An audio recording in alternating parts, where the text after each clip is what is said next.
आज है हमारी 1000 वीडियोस की सीरीज का 318 नंबर का video. And friends, differential calculus की जो हमारी सीरीज चल रही है इसमें देखिएगा आज का हमारा क्वेश्चन क्या बोलता है।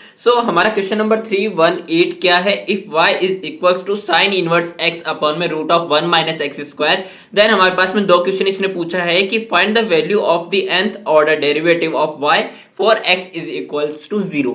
यानी कि यहाँ पे फर्स्ट ऑफ ऑल हमें nth ऑर्डर डेरिवेटिव निकाल देना है इसका, एंड देन यहाँ पे x इज इक्वल्स टू 0 के लिए nth ऑर्डर डेरिवेटिव निकालना है, जिसके लिए ये रिजल्ट आना चाहिए। ठीक है, ये हमें हेंस प्रूव यहाँ पे करना है। हेलो एवरीवन दोस्तों, मैं हूं गौरव कुमार, स्वागत करता हूं आप सभी का इस नए वीडियो में। तो चलिए शुरू करते हैं आज का वीडियो।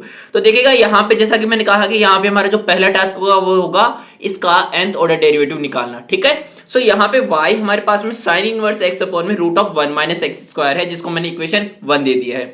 अब यहाँ से फर्स्ट ऑफ ऑल इसको मेरे को सिंप्लीफाई करना है, और सिंप्लीफाई करने के लिए मैंने यहाँ पे इसका क्या कर देना है, फर्स्ट ऑफ ऑल डेरिवेटिव निकालना है। तो डेरिवेटिव निकालने के लिए मैंने यहाँ पे पहले इसको क्रॉस मल्टीप्लाई कर दिया है। तो देखिएगा यहाँ पे क्रॉस मल्टीप्लाई करने के बाद में इक्वेशन 2 को with respect to x both sides मैंने डिफरेंशिएट कर दिया है। यहाँ पे y and root of 1 minus x square है। तो यहाँ पे दो डिफरेंशिएबल फंक्शंस का मल्टीप्लिकेशन है, जिसका हमें एक बार डिफरेंशिएशन करना है। तो क्या हो जाएगा, u डैश v प्लस में v डैश u। ठीक है, यहाँ से देखिएगा y का करूंगा जब मैं, तो y1 आ जाएगा and root of 1 minus x square as it is रह जाएगा। ठीक है, प्लस में अब देखो y को मैं एज इट इज रहने देता हूं, and root of 1 minus x square का करूंगा तो रूट का हमारे पास क्या हो जाएगा, 1 अपॉन में 2 रूट फंक्शन, यानी कि 1 अपॉन में 2 root 1 minus x square. And then यहाँ पे चेन रूल लग जाएगा। तो देखो चेन रूल में क्या होता है ना कि यहाँ पे पहले हमने किया रूट का, अब रूट के अंदर एंटर करेंगे तो यहाँ पे 1 माइनस एक्स स्क्वायर करेंगे विद रिस्पेक्ट टू एक्स। तो 1 माइनस एक्स स्क्वायर 1 कांस्टेंट तो 0 हो गया, माइनस एक्स स्क्वायर यानी कि एक्स स्क्वायर का क्या हो जाएगा, 2x हो जाएगा माइनस का। माइनस का 2x हो गया। अब और अंदर यहाँ पे फंक्शन की बात करेंगे तो x है, तो x का x के रेस्पेक्ट में क्या हो जाएगा, 1 हो जाएगा। ठीक है, यहाँ से ये तो हुआ एक साइड का। अब साइन इनवर्स x का आप जानते हो कि क्या होता है, 1 अपॉन में root of 1 minus x square, and x का x के रेस्पेक्ट में हो जाएगा 1, अगेन चेन रूल। ठीक है, यहाँ से अब जब मैं इसको सिंप्लीफाई करूंगा तो यहाँ पे पहले इस साइड करता हूं, तो मैं एलसीएम ले लूंगा।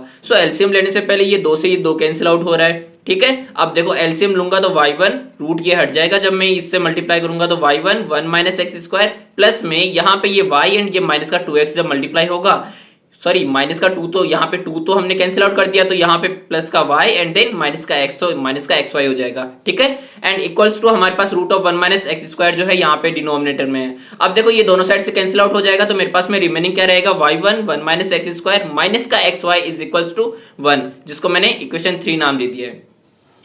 तो यहाँ पे हमारे पास में जैसा कि मैंने कहा था कि फर्स्ट ऑफ ऑल हमें nth ऑर्डर डेरिवेटिव निकालना है। तो जो मेरे पास में रिजल्ट आया है y1 1 minus x square minus xy is equal to 1, यहाँ पे मेरे पास में y1 आ चुका है, यानी कि ये तो फर्स्ट ऑर्डर डेरिवेटिव आया है, हमें चाहिए nth ऑर्डर डेरिवेटिव। तो nth ऑर्डर के लिए यहाँ पे मेरे पास में n-1 टाइम्स और इसका डिफरेंशिएशन करना रहेगा, जिसके लिए अब मैं यूज में लेने वाला हूँ लेबनिज थ्योरम को। फर्स्ट ऑफ ऑल तो लेबनिज थ्योरम हमने स्टार्टिंग में क्यों नहीं लगाई, अब क्यों लगा रहे हैं उसका भी रीजन जान लीजिए। कि जब मैंने स्टार्टिंग में लगाई थी, यानी कि स्टार्टिंग में जब मैंने लगाना नहीं था, उसका रीजन क्या था, जो मैंने कहा था कि यहाँ पे मुझे इसको सिंप्लीफाई करना है। अगर मैं वहां पे सिंप्लीफाई नहीं कर रहा होता, मैं डायरेक्टली इंप्लाई कर देता, तो वहां पे काफी ज्यादा कॉम्प्लिकेटेड हो जाता, बिकॉज हम सिंप्लीफाई नहीं कर पाते। ठीक है, और सिंप्लीफाई करने के बाद में यहाँ पे अब मैं जब लगा रहा हूं तो इसका एलिजिबिलिटी क्राइटेरिया जान लेना चाहिए आपको।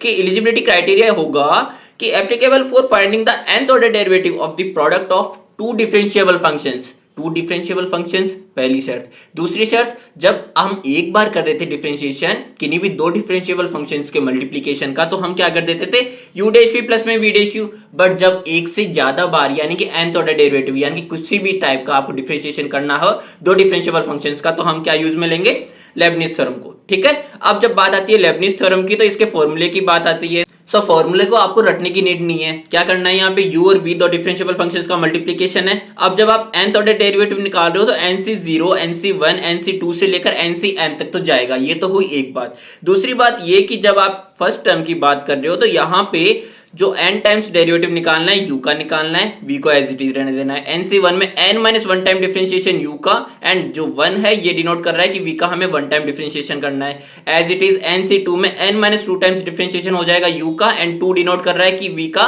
2 टाइम्स डिफरेंशिएशन होगा। इसी तरह से लास्ट टर्म जो होगा वहां पे बाजी पलट जाएगी, यानी कि जहां पे u का हम डिफरेंशिएशन कर रहे थे अब u का हमें डिफरेंशिएशन नहीं करना है। ठीक है, इसका जस्ट ऑपोजिट। तो यहाँ पे हमें nth ऑर्डर डेरिवेटिव ये ncn यानी कि ये n टाइम्स डिफरेंशिएशन होगा अब v का। ठीक है, ये तो हुई एक बात। दूसरी बात कि यहाँ पे u और v हम किस तरह से मानेंगे उस चीज के लिए भी जान लीजिए कि हमें u और v का डिटर्मिनेशन इस तरह से करना है कि देखो जब मैं y1 1 माइनस एक्स स्क्वायर का कर रहा हूं, ये दो डिफरेंशिएबल फंक्शंस है, इनका n माइनस 1 टाइम डिफरेंशिएशन कर रहा हूं, ठीक है। सो यहाँ पे y1 है, हमें n ऑर्डर डेरिवेटिव चाहिए, तो यहाँ पे n माइनस 1 टाइम्स रिमेनिंग है, इसलिए मैं n माइनस 1 टाइम्स डिफरेंशिएशन कर रहा हूं with respect to x both sides by the help of Leibniz theorem, ठीक है। और सेकंड चीज जो मैं बोल रहा था कि u और v का डिटर्मिनेशन कैसे होगा, तो हमें v उसको मानना है जो कि धीरे धीरे करके हमारे पास में जीरो बन जाएगा। यानी कि कहने का मतलब है कि अगर मैं इसमें बताऊं आपको कि y1 1 माइनस एक्स स्क्वायर में हम कैसे करेंगे इंप्लाई, तो देखो अगर मैं y1 को u मान लेता हूं तो यहाँ पे n minus 1 c0 d of n minus 1 यानी कि n minus 1 times differentiation of y1, and जब मैं v 1 माइनस एक्स स्क्वायर को मानूंगा तो यहाँ पे तो इसमें 0 टाइम्स डिफरेंशिएशन होगा, ठीक है। बट जब मैं n माइनस 1 c1 करूंगा तो n माइनस 1 यानी कि n माइनस 2 टाइम्स डिफरेंशिएशन हो जाएगा y1 का, एंड ये 1 डिनोट कर रहा है कि हमें 1 टाइम करना है 1 माइनस एक्स स्क्वायर का। अब देखो यहाँ पे v मैंने माना है 1 माइनस एक्स स्क्वायर को, तो यहाँ पे इस वाले टाइम में मैंने इसको एक बार डिफरेंशिएट कर दिया, तो एक बार डिफरेंशिएट करने पे यहाँ पे मेरे पास में 0 माइनस 2x आया।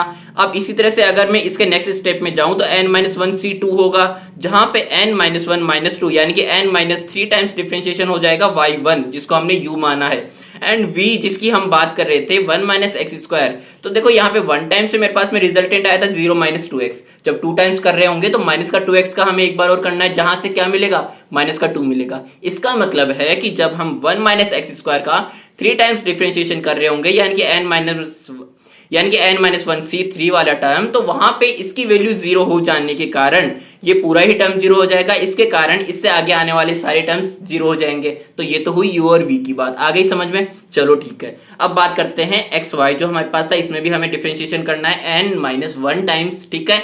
और यहाँ पे भी कैसे करेंगे, x जो है इसको v मान लेंगे, तो यहाँ पे n minus 1 c0 and n minus 1 time differentiation y का हो जाएगा, x का यहाँ पे नहीं करना है, प्लस n माइनस 1 c1 जहाँ पे y का n माइनस 1 यानी कि n माइनस 2 टाइम्स डिफरेंशिएशन हो जाएगा, एंड 1 डिनोट कर रहा है कि x का हमें एक बार डिफरेंशिएशन कर देना है।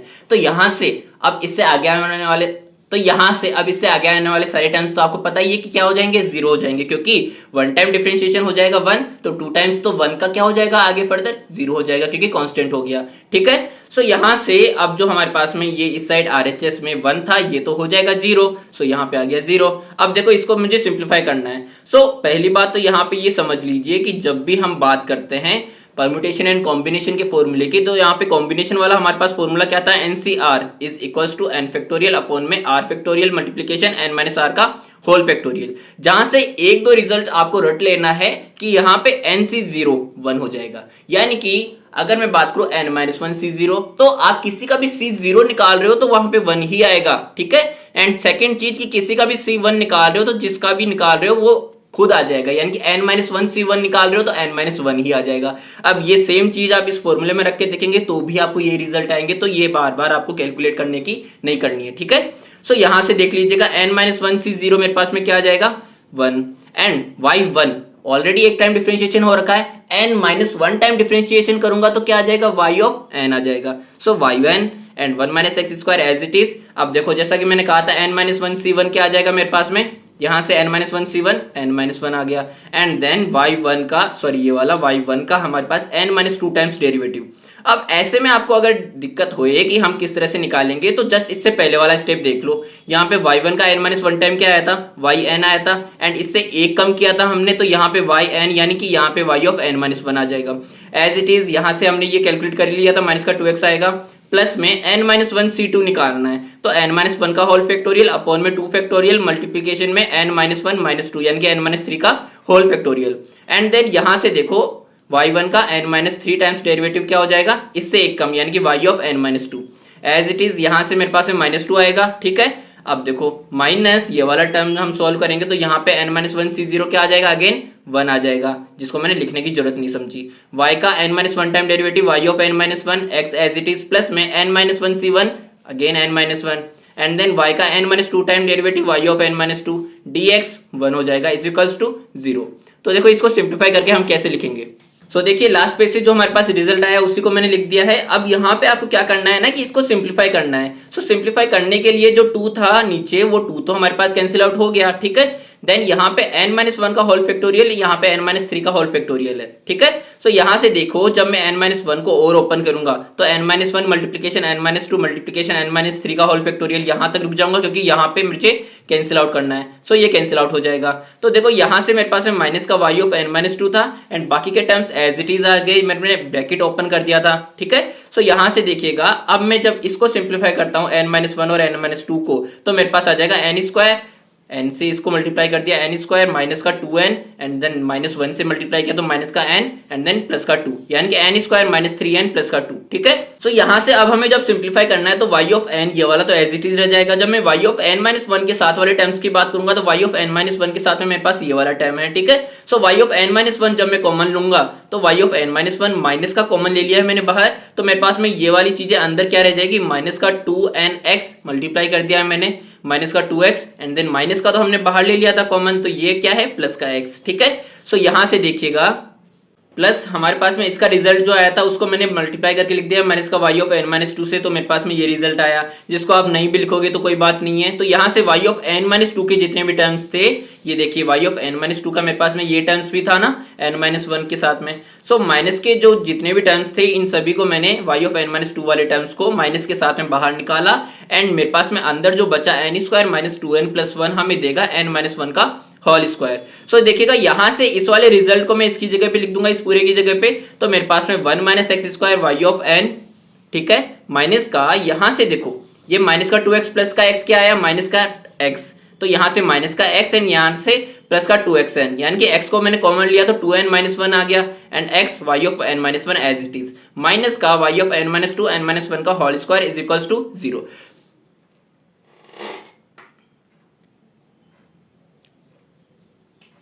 सो ये हमारे पास में फाइनली क्या आ चुका है जो हमें प्रूव करने के लिए कहा गया था, यानी कि nth order derivative first of all हमें निकालने के लिए कहा गया था। अब हमें प्रूव करने के लिए क्या कहा गया था कि nth ऑर्डर डेरिवेटिव निकालने के बाद में x इज इक्वल्स टू 0 के लिए आपको nth ऑर्डर डेरिवेटिव निकालना है, जिसके लिए फॉलोइंग रिजल्ट हमें प्रूव करना है, ठीक है।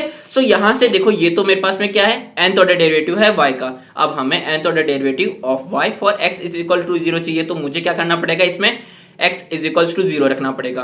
सो यहाँ पे देखो x इज इक्वल टू 0 रखूंगा तो y of n at x is equal to 0 आ जाएगा, माइनस ये देखो ये x जब 0 है यहाँ पे मल्टीप्लाई होगा तो ये पूरे को 0 कर देगा, तो ये तो मेरा 0 हो जाएगा एंड ये वाले को मैं इस साइड ले जाता हूं तो यहाँ पे is equal to y of n-2 and then n-1 का होल स्क्वायर हो गया, ठीक है। सो यहां से y ऑफ n के इक्वेट जब आप करेंगे इस पूरी इक्वेशन को तो मेरे पास में जो रिजल्ट मांगा गया था क्वेश्चन में y of n at x is equal to 0 आ जाएगा n-1 का whole square at y of n-2, ठीक है। सो दोस्तों ये था हमारा आज का वीडियो जिसमें हमने फॉलोइंग जो हमारा प्रूफ था वो प्रूफ कर दिया है। सो मिलते हैं हमारे नेक्स्ट वीडियो में, तब तक के लिए अगर आपको वीडियो समझ में आई हो तो जरूर से चैनल को सब्सक्राइब करें, वीडियो को लाइक करें।